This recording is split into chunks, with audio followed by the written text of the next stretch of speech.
I'm in the one-room apartment located in the basement under the Polish National Church. It used to be a club, and then a mental health outpatient clinic. Now I call it home. There's a king-size mattress in the middle of the room, where me and the big fat lead singer from Canned Heat finish up an afternoon of incredibly hot sex. Boy, does he have a big one.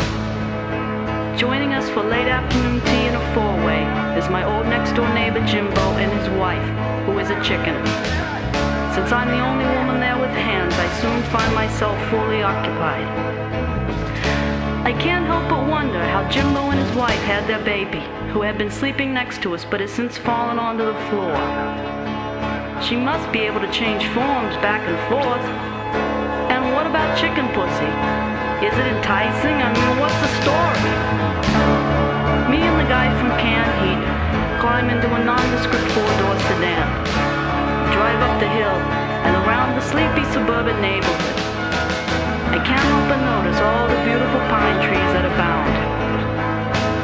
I see all the housewives through their kitchen windows making dinner for their husbands who should be returning from work just around this time. I start to feel cheap.